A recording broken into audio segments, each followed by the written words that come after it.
Hello, good afternoon. This is Diecast Luna. Hope you're all doing well on this Tuesday afternoon. And I thought to myself, I was thinking about the challenge that was set on Gary's live, Gary's diecast collections on his live about the date night challenge. Because over here in the UK, we don't, well, I've never been to a drive-in.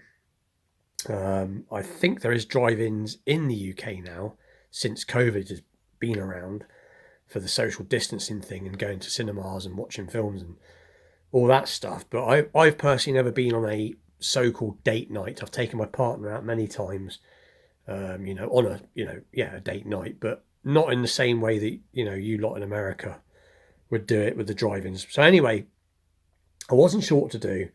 And I thought it'd be a good excuse to get my just some of my large scale cars out. So I hope large scale cars are allowed and it doesn't offend anybody.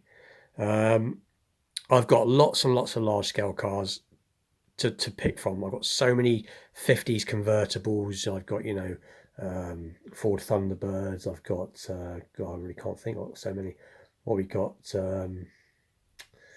Oh, many, many. Do you know what? I've got a bit of brain freeze. I really have it. But trust me, I've got, there you go, Pontiac Star Chief. Oh, all sorts. But anyway, I thought, what would I like to drive if I was to go to, you know, a proper drive-in cinema, or even if I could afford some of these cars now, what would I like to drive? So I just picked out four that I do like more than most of my collection. So we got, as you can see, we got one by a company called Wellies, and it's a 1969 Ford Mustang Boss 302. But we'll look at that closer in a minute. This one's a bit of an unusual car. I have shown all these cars before, so I just thought I'd add that. But this is a 1951 Henry J, made by the Henry J Kaiser, or the Kaiser Fraser, sorry, not Henry J Kaiser, Kaiser Fraser Motor Company. But that was named after its designer, Henry J, which is an interesting 50s car. And then we got the 1965 Ford Mustang GT, Fastback GT. I think this is a 2+2 model, but we'll get to that in a minute. And then my favourite one out of the three, which is the 1968 Shelby Mustang GT350, and that is the Hertz Rent-A-Car edition. So that's very cool. But anyway, the first one we'll take a look at is, we'll just move a bit closer forwards, and we'll let's have a look. Trouble with these cars, they take up so much room. We'll just push that one back, and we'll get the. So, like I said, this is obviously the 1969 Boss 302, but made by a company called Wellies, which is over here is classed as a budget company. This didn't cost all that much. I think it was like £50. It wasn't a lot, but they've done a very, very good job. You can see the paintwork. It's in this sort of it looks a brighter orange than it is actually on the camera, but it is a lovely colour orange. And we'll run through these pretty quick because they are big cars. But you see, yeah, this would be something that I would love to take. Obviously, out on a date night, I can imagine myself in this. Very cool.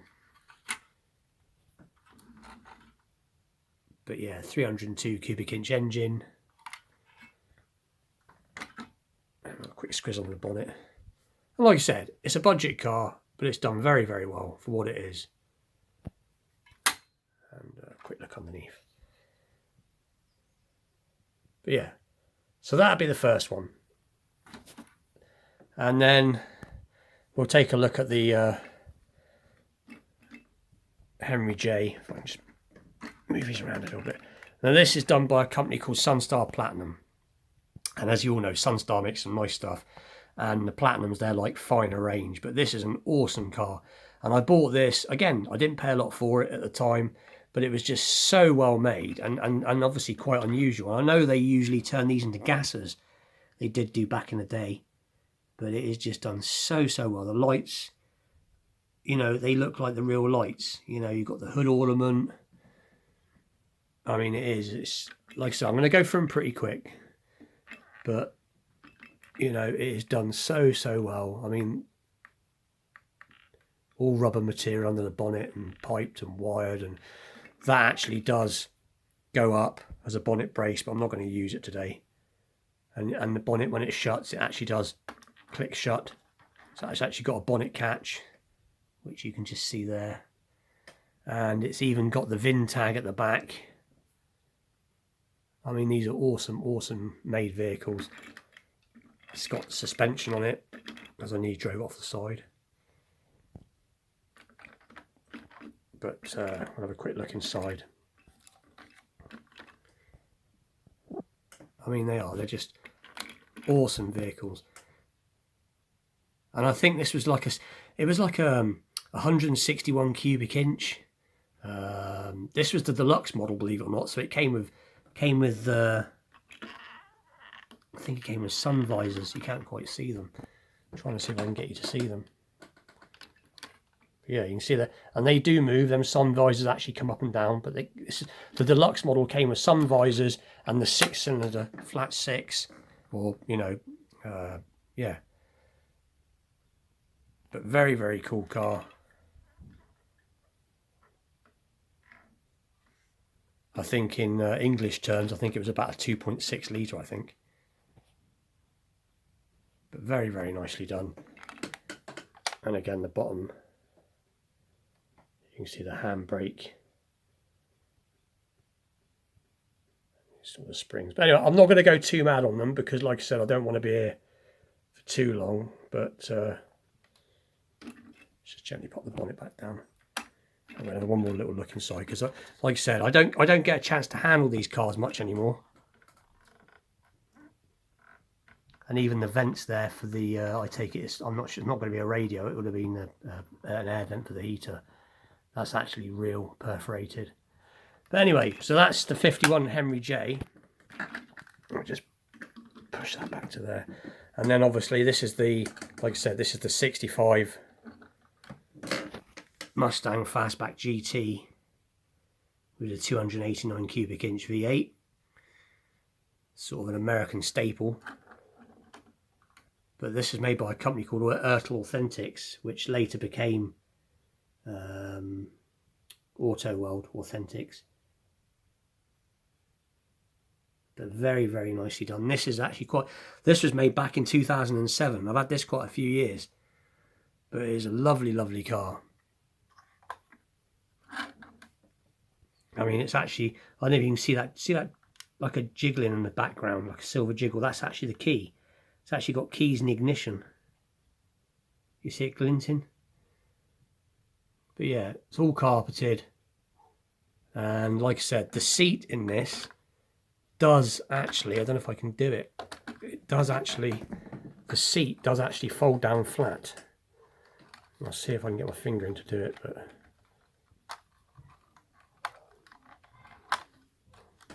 these are quite fiddly. Oh, you've seen enough, but it does. It folds right down flat like the real car. But we'll fold it back up for the minute. But yeah, very detailed car. I'm not doing it justice with my camera work, really. I haven't filmed big cars for so long that you sort of get out of touch a little bit with it. But yeah, it's got a real perforated front grille. And you can see the engine there. All the belts are on. You can see the little bag that have been full of water for the window washers there.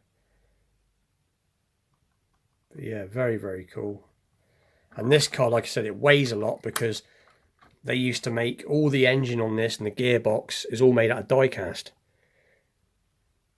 So that's all a diecast engine block, transmission, and obviously all the rear diff is actual diecast. And if I gently put it down, very gently, and like the Highway 61s and the GMPs, it turns. But it's really heavy action because, like I said, it's all die-cast. These didn't stay in production for very long because they are overmade. They're made too well. They made them too well. So they were making a loss. But like I said, I think Auto World now makes the Authentics now. I think there's an Auto World Authentics now. But and anyway, and then the last car, so move these ones over a bit, is this 1968 Shelby GT 350. And this had the newer, they used to have in the older Shelbys, they used to have the GT, they used to have the 289 cubic inch engines, obviously slightly modified. But this has got the, I think this has got the newer 302 engines they started to put in the later sort of Shelbys, I believe. If I'm wrong, please comment. But you can see, and this is done by a company called Acme, so it's done very, very well. Just my camera work's not doing it justice, but awesome, awesome vehicle. And again, it's got, if we lift up the bonnet, it's got the perforated grille. So you can actually see the radiator behind it. Trying to get, and there's the engine. I mean, it is absolutely spot on. Absolutely spot on. Then you've got the actual VIN tag or the ID number for the Cobra side of it, for the actual, sorry, for the Shelby side of it. You see the Cobra there. I mean, these are absolutely fantastic models. You can even see the brake booster there. Pop that down and we'll see if we can get to look inside it briefly. But even the gauges are legible. You've got all the seat belts there. You've got the wood effect dash. That's a real piece of sort of leathery type material on the strap there. Bit of dust on it. And the seats do fold forwards. And you can see the roll cage in the back. Yeah, if I can get my camera to zoom in. Probably not. And there's the back. Real metallized exhaust tips. It's got this sort of Mercury Cougar back end going on, because I think they used the tail lights from them. There's an awesome car. Awesome, awesome car. Even the seat belts have got the little Cobra markings on them, if you get a little magnifying glass in there. But anyway, this video has gone on for long enough. But anyway, so these would be, let's put them back into shot. So that's the Acme version of the GT350. And then you've got the 65 fastback. And then we got the 51 Henry J. And then we got the 69 Boss 302. But like I said, I hope that's okay. I don't tend to do many videos on large scale anymore. I tend to focus on 1/64 scale now. That's my main interest. The large scale I don't collect anymore, but it is nice to sort of show the ones that I've collected. But anyway, please like and subscribe, and I'll leave details of the person that set the challenge. And I've back to normal viewing tomorrow. I've got some Hot Wheels and Hot Wheels ID car I'm hoping to look at tomorrow. But anyway, please like and subscribe, and thanks for viewing.